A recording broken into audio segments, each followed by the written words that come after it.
Bonjour et bienvenue dans cette nouvelle vidéo. Aujourd'hui, j'avais envie de te présenter Laure Brignone. Bonjour Laure. Bonjour Lydie, ravie d'être ici. Ouais, bah moi aussi je suis contente qu'on puisse se voir aujourd'hui et puis échanger et s'enregistrer pour pouvoir partager ça. Alors pour la petite histoire, on s'est connus, rencontrés avec Laure il y a un peu plus d'un an. À un moment où, voilà, quelques temps avant, j'avais découvert le concept de multipotentialité dans lequel, ma foi, je m'étais bien reconnue. Et c'était un moment où, voilà, j'avais vraiment besoin de faire un point sur la suite du chemin pour moi. J'avais besoin de clarté et j'avais vraiment envie de me connecter à d'autres personnes multipotentielles qui avaient déjà bien avancé là-dessus pour voir ce que ça pouvait donner en fait d'être une multipotentielle qui s'assume. Donc c'est comme ça qu'on a été amenés à travailler ensemble, toi et moi alors. Tout à fait. Voilà. Et donc après cette petite introduction, je vais te laisser te présenter toi-même et nous dire qui tu es. Oui, avec plaisir. Allez. Alors, justement, tu as ouvert la voie sur les multipotentialités. Donc, je travaille beaucoup effectivement avec des personnes multipotentielles. Alors après, on met le terme, on ne le met pas, c'est pas très grave. Mais donc, j'accompagne effectivement des personnes à façonner leur chemin de vie. Donc, c'est plus vaste que reconversion, justement. Ça peut être de la reconversion, mais pour moi, c'est global. On ne parle pas que du pro, on parle du pro et du perso, parce que pour moi, l'un ne va pas sans l'autre, surtout avec des profils multipotentiels. Et donc, beaucoup de reconnexion à soi aussi. Donc, on viendra peut-être un peu plus dans le détail après. Et voilà. Et donc, juste pour le petit mot sur les personnes multipotentielles, tout le monde ne connaît pas. Et puis, je trouve que parfois, le terme enferme pour certaines personnes. À rigueur, on n'a pas forcément besoin d'un terme, mais c'est pour les personnes qui ont de multiples activités, qui ont souvent du mal à choisir, qui se lassent assez vite, qui ont envie de faire plein de choses, qui sont curieuses et qui souvent ne l'assument pas forcément parce que la société ne nous a pas forcément aidés à ça non plus, même si ça change. Voilà. Yes. Ok, bon, donc, et pourquoi tu fais ça en fait, Laure? Voilà, qu'est-ce qui t'a amené à faire ce métier-là?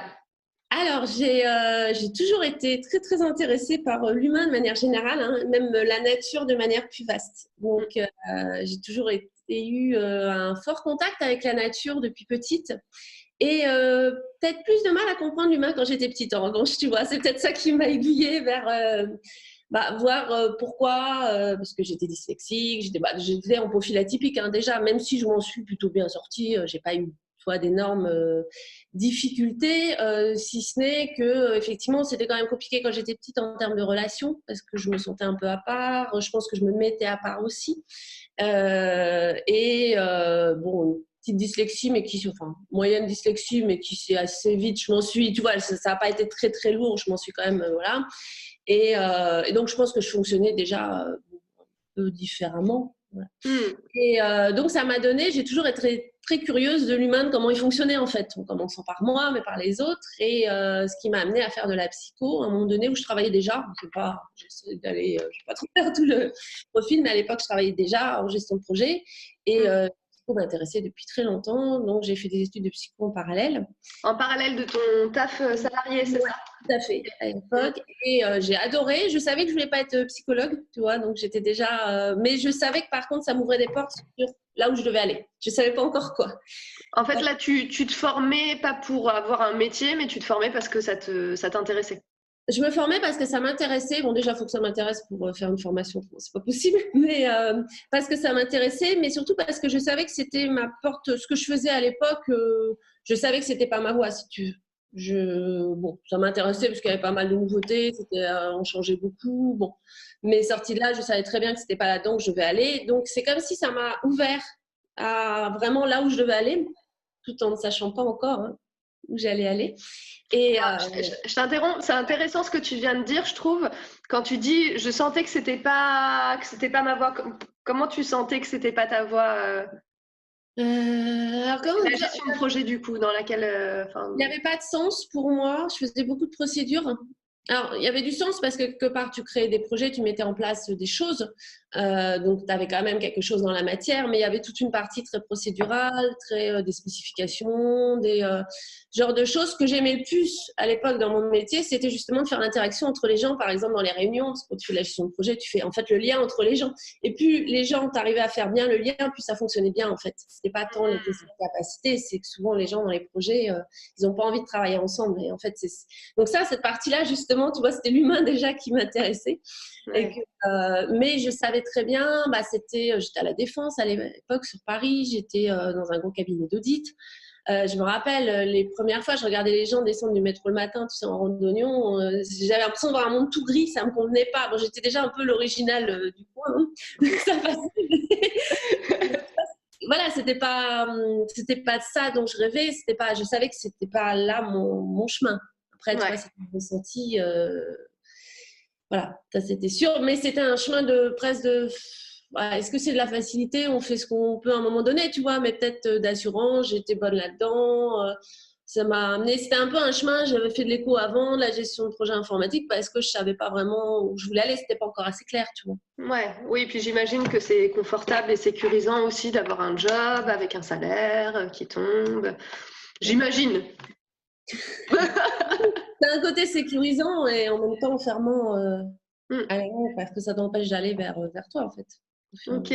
Et donc, à un moment donné, tu as quitté ton job, c'est ça? À un moment donné, j'ai fait plusieurs choses avec ce job-là. C'est qu'en parallèle, donc, j'ai fait mes études de psycho.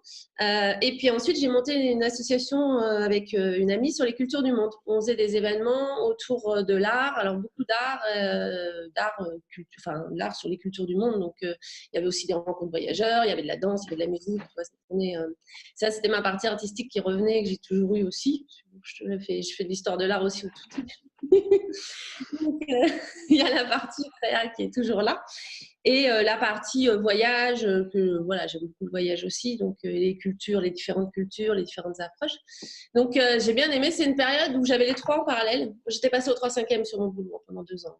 Pas non plus, ça va à un moment donné, tu peux pas.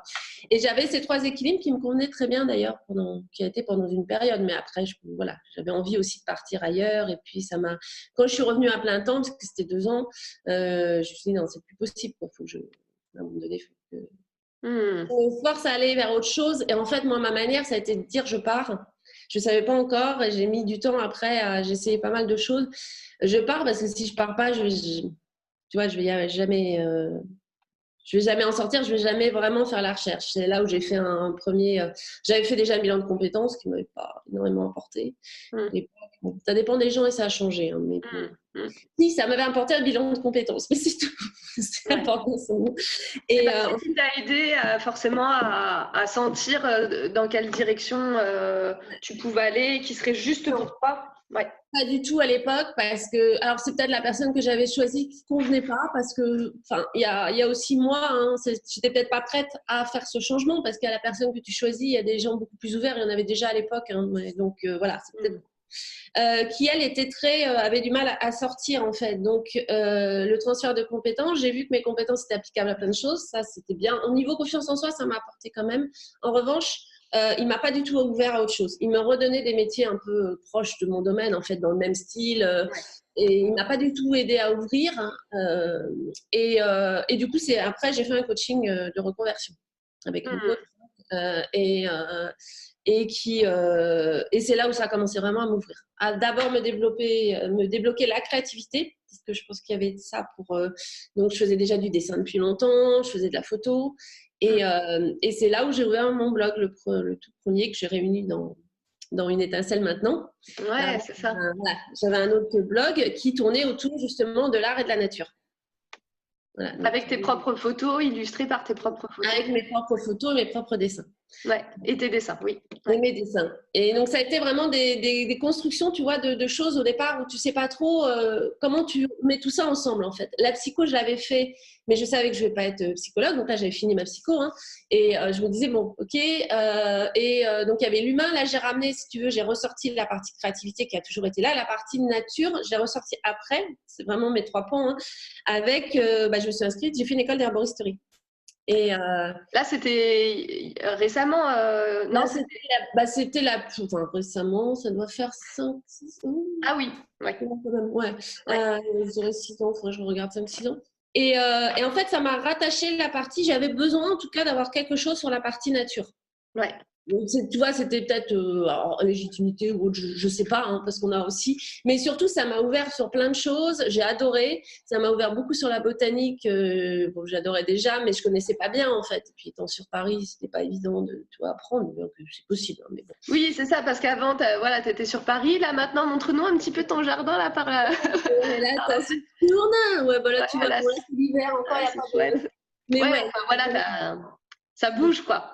Oui, oui. Ah bah là, je suis dans mon élément. Attends, il n'y a plus trop de lumière là, non, ça va. Je suis vraiment. Attends, je suis vraiment dans mon élément, oui. Paris, j'adore, mais enfin, j'adore toujours cette ville parce que j'y suis née et que j'aime bien cette ville, mais je me sentais plus d'y vivre. Parce que j'avais vraiment ce besoin d'être dans la nature. C'est parce qu'il n'y avait pas la nature, si tu veux. Et puis j'avais besoin de calme. Moi, j'aime bien les moments aussi où je suis toute seule au repos. Enfin, tu vois, j'ai pas besoin d'une agitation.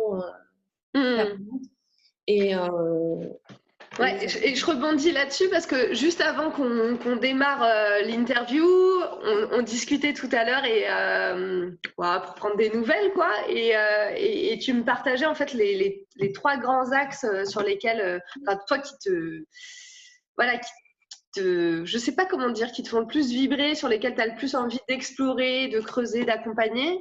Du coup, est-ce que tu peux bien nous en parler? Oui, tout à fait. C'est des axes en fait ça me semble complètement complémentaire parce que je suis plus dans une approche globale. Hein. De toute façon, en tant que multipotentiel, souvent on est plus dans une approche holistique puisque justement on fait les liens entre les domaines. C'est aussi la force. Et donc, moi, je travaille effectivement sur 3 axes en termes sur mes accompagnements. Autant l'être, donc c'est l'axe vertical, hein, c'est l'humain qui se positionne. Donc, c'est autant le mental, mais aussi mental et esprit, hein, selon le niveau où on se place, et le corps et le cœur. Le cœur, c'est un peu aussi le lien, vraiment ce qu'on a envie, se connecter à soi, hein, tout au fond. Le corps, je repasse par les sens. Je fais travailler les sens aussi beaucoup dans mes accompagnements, la respiration. Il peut y avoir plein de choses, tu vois, pour vraiment te relier à toi. Et puis, il y a beaucoup d'intuition qui passe par le corps. Et donc, ça, c'est la première dimension qui est déjà, je veux dire, la classique des accompagnements individuels hein, que tu trouves. Moi, j'y rajoute beaucoup la partie environnement. C'est l'espace. Donc, c'est la dimension pour moi horizontale. Donc, dedans, évidemment, il y a la nature. Parce que c'est pas pour rien que je suis passée par ce chemin de nature, c'est que je pense qu'on a vraiment le lien, on doit se reconnecter vraiment à la nature de plein de moyens, mais rien que de ressenti. Enfin, ces derniers siècles, on s'est beaucoup coupé de la nature. Je pense que c'est quelque chose qu'on a perdu, mais qu'on a tous en nous, donc on peut retrouver vraiment ce lien doit être te permet aussi de te retrouver toi, puisqu'on fait partie de la nature. Donc, sans couper, on s'éloigne de soi quelque part, tu vois. Ouais, donc, vraiment, je trouve quand on est à un moment donné, très dans le mental et que c'est foisonnant,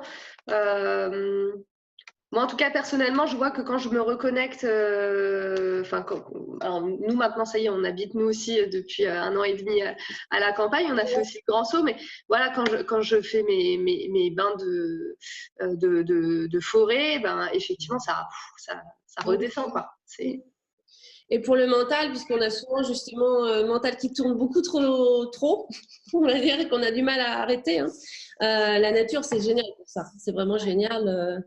Et à plein de niveaux. Donc, c'est pour ça que la nature, déjà, je l'intègre pas que dans cette dimension-là, mais je me sers aussi d'éléments de la nature, autant minéral, végétal et animal, hein, pour justement se recentrer. Alors, ça peut être se connecter, ressentir des méditations, mais ça peut être des balades, ça peut être juste avoir des plantes autour de toi, ressentir ce qu'elles t'apportent. Ça peut être des fleurs de bac que j'utilise aussi pour accompagner tout ce qui est psycho-émotionnel, c'est super intéressant. J'ai la partie phyto aussi que j'avais, mais tu vois, voilà, donc du coup, la nature, elle peut intervenir à plein de niveaux, si tu veux. Donc, j'essaie de la mettre, ça c'était quelque chose que je veux mettre de plus en plus vraiment en avant dans mes accompagnements. Pas pour rien, là aussi. C'est que je vais, voilà, moi, y être intégralement pour pouvoir encore plus développer ce côté, parce que je suis revenue sur l'accompagnement par la nature, en fait, après mon école, justement, d'herboristerie, parce que le coaching, j'avais pensé il y a longtemps. Bon, le terme coaching, moi, personnellement, pour moi, je l'aime pas, il me limite, mais bon, c'est personnel, hein, chacun c'est voilà. Ouais. Ça, j'ai l'accompagnement. Et donc, je suis revenue par là en voulant justement faire le lien avec les plantes et aider les gens par les plantes, mais de manière plus générale, tu vois, pas que la phyto, les plantes ou autres, voilà. C'est vraiment au niveau d'une connexion. Donc voilà, donc ça c'est effectivement la dimension horizontale. Et puis ensuite, la nature, donc c'est vraiment le côté plus vaste, ce qu'il y a autour de nous. Il y a aussi le chez-soi ou à son bureau, hein. Donc ton environnement vraiment immédiat, qui pour moi est primordial parce qu'il te renvoie à ce que tu es. En réalité, pour moi, je suis persuadée qu'on rencontre pas une maison, un lieu d'habitation par hasard, que ce soit négatif ou positif, hein, d'ailleurs, ou pas, parce que c'est jamais blanc ou noir. Moi, je suis pas trop dans les, tu vois, il y a toujours et c'est pour ça que là, c'est quelque chose que je prenais déjà pas mal en compte dans mes accompagnements, que j'ai encore plus développé l'année dernière, parce que j'ai fait une école de Feng Shui. J'adore. Donc, là, on est vraiment dans l'harmonisation de l'environnement, mais faire en sorte effectivement que l'énergie soit fluide chez toi et que tu te sentes bien partout déjà. Et en fait, c'est de soigner l'espace pour te soigner. C'est-à-dire que là, le positionnement est un peu différent. C'est-à-dire qu'on va vraiment travailler sur l'espace de la personne et ça va modifier des choses chez elle puisque c'est vraiment en miroir. Donc c'est deux manières d'aborder, on va dire, d'évoluer, de dépasser certaines choses, aller sur son chemin par des moyens différents. Ouais, c'est ça. Voilà, donc ça c'est quelque chose que je suis aussi je vais bientôt proposer, justement j'étais en train sur mon site également, voilà, avec les accompagnements qui pourra peut-être se mêler à un moment donné selon les demandes, les envies des gens, hein, mais voilà, c'est aussi un superbe outil qui est une approche aussi plus énergétique, hein, bien sûr, mais quelque part avec la nature, tu es déjà sur pas mal de choses, sur une approche énergétique et puis ça se lie de plus en plus, hein, les deux. Ouais, ça a du sens, quoi. Tu dis beaucoup ça, c'est moins, voilà, ça commence à faire son chemin quand même. Donc, la troisième dimension, c'est le temps, tout bêtement, la dimension temporelle, parce que on vit le temps est très présent chez nous et c'est plus même la perception du temps que, tu vois, la gestion du temps, parce que la gestion du temps, pour moi, elle vient après. Si tu n'as pas changé ta manière de considérer ton temps, là, on revient aussi sur la manière d'être dans l'instant présent, tu vois, aussi de chanter un peu ton mental, tu vois, c'est vraiment, tout est lié, en fait, forcément, c'est pour ça que… Sans blague. Voilà, on peut pas, tu vois. Donc forcément, ça, je le traite plus ou moins avec les gens selon les besoins de chacun, selon ce qui se positionne, hein. Si tu es plus dans la partie projet de ton développement, le temps va avoir encore plus d'importance parce que c'est un équilibre aussi, c'est voir comment tu vas pas t'angoisser, te stresser, tu vas te laisser le temps et en même temps pas trop te laisser, tu vois, donc il y a plein de choses à dire dessus, donc voilà, ça intervient plus ou moins selon les besoins des gens, tout bêtement, hein, selon les sujets sur lesquels on est. Ouais. Donc voilà. Et oui, et puis parce que, alors, est-ce que toi, tu n'accompagnes que des multipotentiels ou… Alors, je ne suis pas fermée à… Enfin, je ne mets pas… déjà, je te dis l'étiquette, c'est pour ça que je l'ai présenté comme ça, mais je sais que ça bloque des gens. Et en plus de ça, moi, j'aime pas trop les étiquettes. Mais moi, je l'ai forcément utilisé parce que il sert quand même à ce que les gens se reconnaissent et se regroupent à un moment donné. Donc, si tu n'as pas de mots… curieux, multi-activité ou ce genre de choses, c'est un peu vaste, ça peut, tu vois, si tu n'as pas de mots, les gens ne peuvent pas non plus savoir où est-ce qu'il y a des choses qui peuvent les aider là-dessus, donc tu es obligé quelque part de mettre un mot, mais le mot, je mets toujours vraiment en avant qu'il doit servir à la personne uniquement, c'est ça, une fois qu'elle en a plus besoin, elle le jette, on s'en fiche, enfin voilà, moi, tu vois, à la rigueur, quelqu'un me dit, je ne sais pas si je suis… tu vois, il y a des gens qui me disent, je ne sais pas si je suis multipotentielle ou pas, c'est pas la question. On s'en fout. Je m'en fiche. Si tu viens vers moi et si ce que je fais te parle, c'est bon. C'est ça qui est important, tu vois. C'est pas que tu rentres dans la case ou pas la case. Évidemment, je veux dire majoritairement, même tout le temps, hein, c'est des gens qui ont ce profil-là qui viennent parce que c'est mon profil, parce que j'ai beaucoup travaillé sur des outils là-dessus aussi. Donc, c'est vrai que les outils que je mets en reconversion, pour la partie, on va dire, mentale, plus carrée, tu vois, plus c'est des outils que j'ai développés pour les personnes qui ont des multiples activités, effectivement, parce qu'il n'y en avait pas, parce que les outils classiques ne marchaient pas forcément. Voilà. Mais dans les faits, sur tout ce qui est connexion à soi, connexion à la nature, que tu aies une seule activité, que tu sois spécialiste, très bien. Tu vois, il n'y a pas… si tu viens vers moi parce que tu penses que je vais pouvoir t'apporter sur ça, oui, tout à fait. C'est pas parce que tu n'as pas… tu vois, dans les faits, non, je ne suis pas fermée du tout au type de personne. Enfin, je m'en fiche d'ailleurs du type de personne. Ok. Non, je te posais la question parce que c'est vrai que tu parlais juste avant de relations au temps. Et c'est vrai que quand on a ce mode de fonctionnement foisonnant, où on peut partir dans plein de directions, explorer plein de projets en même temps, ou vague après vague, ça vient questionner notre relation au temps, quoi. Tout à fait. Ça peut devenir un stress, en fait. Exactement. Et c'est compliqué parce que c'est aussi des questions de temps, des questions de choix aussi souvent. On a ce côté de ne pas vouloir choisir. Ou d'avoir l'impression en fait qu'on choisit si à un moment donné on se met sur quelque chose. En réalité, on choisit pas. À un moment donné, en fait, c'est-à-dire qu'à un moment donné, tu dois choisir que tu te poses sur quelque chose. À un moment, ça peut être un mois, ça peut être une heure, ça peut être un an, tu vois. Mais à un moment donné, quand tu travailles sur quelque chose, tu es obligé de te dire bon, là, je choisis de travailler là-dessus. C'est pas la difficulté, mais ça ne veut pas dire que tu abandonnes le reste. Et c'est là souvent où on a cette vision, c'est qu'on se dit si je choisis ça, je vais être accrochée à ça, je ne vais pas pouvoir faire autre chose. Mais non, pourquoi? Je ferme toutes les autres portes. Oh voilà, oui. Non, en fait, pas du tout. Ça va être angoissant. Ouais. Ça, alors que, et ça, je pense, c'est ce côté de se dire si je m'engage, je ne vais pas pouvoir revenir en arrière. Déjà, c'est pas revenir en arrière, c'est évoluer. Tu vois, moi, je vois plus comme une évolution. Tu passes à d'autres choses. Et ce que tu as fait, de toute façon, nourrit ce que tu vas faire après. Même si c'est des choses très différentes, ça nourrit ce que tu es, donc ça nourrit la manière dont tu vas faire la chose suivante. Donc, je pense qu'il faut arrêter là-dessus de sentir, tu vois, j'ai fait ça, j'ai arrêté ça, j'ai fait ça, et d'avoir l'impression qu'on fait des sauts de mouton et qu'on cumule rien, alors qu'en fait, si on cumule tout ça, ça alimente qui on est, et à un moment donné, ce qu'on va faire, la manière dont on va le faire. Donc, c'est plus le voir, tu vois, comme un chemin, souvent un peu tortueux, hein, pas dire le contraire, c'est effectivement pas une ligne droite, mais qui vient créer quelque chose vraiment d'unique derrière. Et je pense que c'est là où il ne faut pas chercher à faire quelque chose de classique purement, ou de la manière classique en tout cas qu'il est fait, parce qu'effectivement on a des profils multiples comme ça, on a envie de mettre plein de choses ensemble, donc on n'arrivera pas à rentrer dans la petite case, tu vois. Donc, elle est un peu trop petite la case. C'est une autorisation, c'est de la confiance. Je travaille beaucoup la confiance parce que du coup, les gens ont l'impression, tu te dis, je fais plein de choses, donc je connais rien. C'est complètement faux parce que c'est pareil. Tu es loin d'être débutant quand tu as déjà fait plein d'autres métiers et que tu as fait plein d'études éventuellement ou pas, d'ailleurs, où tu as appris par toi-même. Tu n'es absolument pas débutant parce que tu vas apprendre beaucoup plus vite. Tu vas lier des choses que tu as qui vont faire que tu vas apporter d'autres choses que les gens qui sont spécialistes n'ont pas forcément parce qu'ils sont comme ça. Les deux profils sont importants, hein, mais justement, les deux profils ont leur raison d'être, leur valeur et leur force, tu vois. Et voilà. Sont complémentaires aussi l'un avec l'autre, c'est ça qui est génial. Ouais. Donc, c'est vraiment s'autoriser à se dire, je suis comme ça et c'est bien et j'ai des forces, tu vois, et c'est ça qui est souvent compliqué. Et si je change plusieurs fois de parcours, c'est pas grave, je l'assume, je suis comme ça. Et puis petit à petit, j'affine pour arriver effectivement vers un équilibre qui va me convenir, qui va être peut-être plusieurs métiers en parallèle, qui va peut-être être un métier avec plein de choses dedans. Comme moi, c'est plus ça, tu vois, où effectivement, j'écris, tu vois, je fais des vidéos, je fais des dessins. Donc, mes dessins et mes photos, je les mets aussi dans mes écrits. Tu vois, en fait, il y a plein de choses variées. Il y a énormément de choses dans ce que je fais. Voilà, ça, c'est une manière de faire. Il y a des gens... Ça, c'est ta voix. Voilà, c'est la voix que toi, tu voilà, aujourd'hui. Tout à fait. Et puis, tu as des gens, effectivement, qui vont être à fond dans quelque chose pendant quelques années. Et puis, au bout de 3 ans, vont en avoir marre, passer à autre chose, repasser à fond. C'est très bien aussi. Enfin, à partir du moment où c'est assumé, tu vois, c'est ça le truc. C'est assumé. Yes.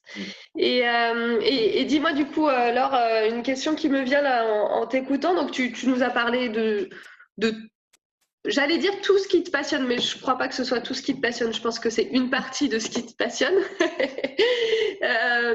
Comment tu fais en fait avec tout ça pour continuer à prendre soin de toi, c'est-à-dire pour pas te disperser, pour pas t'épuiser, pour pas te retrouver sur le carreau en fait avec toutes ces passions qui peuvent te déborder comme ça, en tout cas te passer sur toi. Alors, je marche beaucoup, moi, en tout ou rien. C'est-à-dire que je peux avoir des semaines très denses et puis des semaines où, à un moment donné, ça fait plouf, là, j'arrive rien à faire. Donc, j'accepte aussi ça. Je râle un peu, hein, je ne dis pas le contraire. J'aimerais bien. Mais voilà, ça, je sais que ça a toujours été mon fonctionnement, même quand j'étais en entreprise. Et comme j'étais en conseil, donc j'arrivais à gérer bien ça.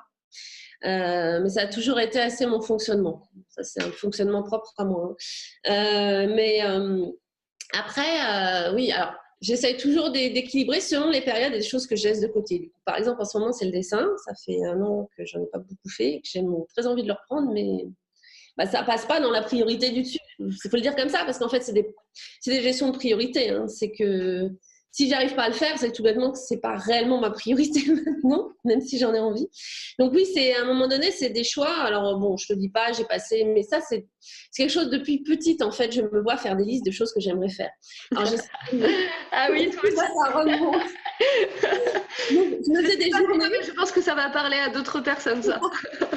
Je faisais des journées types que je ne respectais jamais, ou peut-être 1 ou 2 jours. Ça, je m'en rappelle encore. Mais j'aurais essayé. Hein. Donc, oui, j'ai beaucoup de mal, moi, mis à part les rendez-vous, forcément, là, qui sont posés, je fais beaucoup aussi au ressenti. Donc, je l'accepte de plus en plus. C'est-à-dire, j'essaie de me cadrer. Je me mets des deadlines. Moi, j'ai toujours fonctionné en deadline. Donc, ça dépend aussi des gens. Hein. Il y a des gens qui fonctionnent mieux en étant très réguliers. Moi, comme justement, je ne fonctionne pas vraiment comme, je n'ai jamais été très régulière, et que c'est ma manière d'être, donc voilà. Ça, c'est aussi quelque chose à accepter. Il y a des gens qui ne l'acceptent pas, qui doivent se dire, je dois être absolument régulière et qui ne fonctionnent pas comme ça, en fait. Donc, voilà. Il y a des gens qui ont besoin d'être réguliers et c'est très bien aussi, c'est pareil, chacun son mode. Moi, c'est pas mon cas, donc moi, c'est deadline. Donc, des deadlines, à un moment donné, je me dis, ah bah là, il faut que je me mette à fond parce que j'ai dit que je finissais ça. Alors, c'est des deadlines que je me pose à moi ou quand c'est un travail commun, bah, c'est avec des gens forcément. Mais voilà, je me dis, bon là, il faut que j'ai fini ça. Tu te mets tes propres contraintes pour ne pas procrastiner pendant trois plombes sur un truc, quoi. Pour à un moment donné, être sûr que je vais le faire. Et puis ensuite, dans les journées, par contre, c'est vrai que je suis beaucoup plus en souplesse parce qu'il y a des périodes, tu vois, se forcer par exemple à faire de la communication, n'importe quoi, sur les réseaux sociaux, hein, le jour où tu es créatif et où tu n'es pas du tout en mode communiquer avec les autres. Alors là, déjà, ça ne va pas marcher parce que tu ne vas pas être fluide dans ce que tu vas écrire, dans ce que tu vas dire, tu ne vas pas le sentir. Et puis, tu vas peut-être louper un moment où, par contre, écrire un article, ça aurait été vachement bien, ou écrire autre chose, ou faire quelque chose de créatif, quel qu'il soit, tu vois, par rapport à ton activité. Et du coup, tu vas faire mal ta com et puis tu vas rater. Donc, c'est pour ça, tu peux te mettre, moi, je suis plus à dire, mettre dans la semaine un peu ce que tu veux faire dans ta semaine. Et puis le répartir un peu. Alors tu peux au départ le placer sur des jours et puis ensuite voir comment, moi c'est comme ça que je fonctionne, voir selon le jour, si brusquement je suis inspirée et je me mets à écrire parce que moi les articles en général ça vient d'un coup, pouf, je me mets, quand ça vient, j'écris ma base. Bon là, tant pis, j'ai fait ça et puis j'ai pas fait ce que j'avais mis avant parce que c'est venu là, tu vois. Donc, et tu le feras à un autre moment, quoi. Tu vas. À un autre moment. Alors, voilà, tu vois, c'est pour ça que je dis c'est plus l'approche du temps, mais c'est la manière dont tu le vis. Dont tu te culpabilises pas, dont tu arrives quand même à faire des choses, à aboutir, parce qu'aussi il y a le côté inverse, tu arrêtes de te culpabiliser et puis tu te dis bon youpi, ça vient comme ça vient. Bon, tu vois, c'est un équilibre aussi parce que ça vient comme ça vient. Il y a des gens avec qui ça va marcher, d'autres s'ils ne s'imposent pas quelque chose, à un moment donné il n'y a rien qui va venir. C'est vraiment lié au caractère de chacun. Tu vois, c'est un peu comme moi j'ai toujours travaillé à la fac et très bien par correspondance parce que justement je fonctionne en deadline et que je me les pose et que j'ai toujours travaillé assez bien seule. Il y a des gens, c'était facile pour toi. Voilà. En revanche, tu m'aurais dit suivre des cours très régulièrement, toujours avec des horaires fixes. Moi, c'est pas mon truc. Mais pareil, c'est pas mieux. Il y a des personnes qui vont être beaucoup plus là-dedans et qui vont pas arriver à travailler par correspondance. Par contre, puisque ça va pas leur aller, elles ont besoin d'internet, elles ont plein de choses, elles ont besoin de plutôt de découpes régulières. Et c'est très bien aussi. Ce qui est important, c'est de se connaître, d'arrêter quand même d'enlever la culpabilisation sur justement tout ce qu'on peut avoir, accepter. Oui, le temps, il passe vite et je trouve d'autant plus ces derniers temps qu'il file à une vitesse. Alors, d'où ça vient, on ne sait pas. Hein, c'est peut-être un ressenti, mais je pense que c'est le moment aussi de simplifier beaucoup. C'est pour ça que je travaille beaucoup sur la simplification, d'enlever tout ce qui est des choses qui ne sont pas obligatoires et qui ne te font pas plaisir. Parce qu'il y a souvent des choses, on les fait par habitude et à un moment donné, on se dit mais pourquoi je les fais? Si je ne les fais pas, qu'est-ce qui se passe? Ouais, c'est ça. Donc toi, tu arrives à alléger aussi ton quotidien, à gérer ce qui... voilà, ça pour toi, c'est important. C'est un travail de tous les moments, je ne vais pas dire le contraire, parce qu'en général, quand on travaille sur certaines choses, c'est aussi parce que c'est notre difficulté à l'origine. Et je pense que là, surtout dans l'accompagnement, si je travaille aussi sur tout ce qui est reconversion, connexion à soi, mental, c'est parce que j'y suis passée aussi, et j'y passe toujours, donc je travaille toujours dessus. Le temps, c'est pareil. Si je viens sujet, c'est que je l'ai expérimenté et que je l'ai C'est que c'est un sujet pour toi. le contraire. Enfin, tu vois, toujours des moments où je me sens angoissée, je me dis, ah là, j'ai trop de choses, comment, et parfois aussi, c'est intéressant parce que c'est comme ça que tu peux aussi dire aux autres parce que tu as ressenti. Ouais. On peut vivre et tu vois, voilà. Ok. Ouais. Top. Bon, bah écoute, super.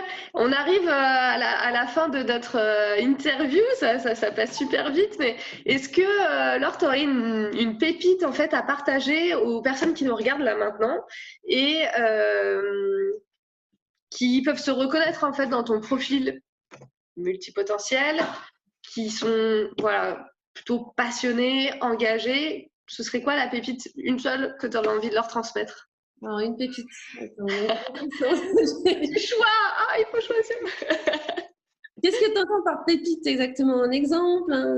Alors, une pépite, c'est une ressource en fait.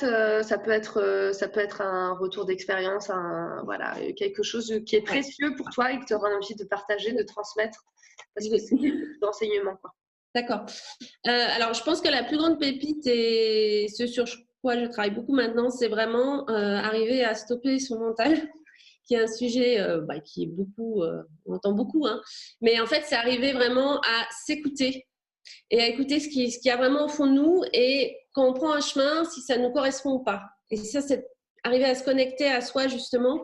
Ça se fait aussi beaucoup par la nature, hein, à faire un peu chanter le mental pour dire, bon voilà, qu'est-ce que me dit vraiment mon cœur, mon corps? On gagnerait un temps de fou. Parce que moi, j'ai vu dans mon parcours, j'ai fait j'ai tourné autour de plein de choses, alors que je savais depuis le début que c'était là où je vais aller, je savais pas forcément encore comment. Mais on gagne énormément de temps en fait à arriver vraiment à se connecter à soi. Alors c'est pas évident, hein, je ne vais pas te le dire en 2 minutes, mais et à écouter vraiment ce qu'il y a au fond de nous et ce qu'il nous dit en fait. Voilà, je pense que c'est vraiment, on parlait de temps, tu vois là, ça serait vraiment, c'est la route la plus droite, même si elle est tortueuse, vers laquelle peut nous amener, je pense, parce que notre corps il sait et notre instinct, instinct c'est peut-être pas le bon mot, mais voilà, au fond de nous, je pense qu'on l'a là, on sait. Ok, top. Bah, écoute, merci pour cette pépite et puis pour tous tes partages, pour ton partage d'expérience, ton témoignage et ce que tu as bien voulu nous partager là. Et bien, alors, aux personnes qui nous regardent, je vous dis à tout bientôt. Moi, j'étais vraiment ravie de pouvoir vous présenter Laure. Et puis, donc, il y aura de nouvelles vidéos bientôt. Et si cette vidéo vous a plu, n'hésitez pas à la partager autour de vous. Voilà. Salut Laure. Merci à toi. Salut. À bientôt.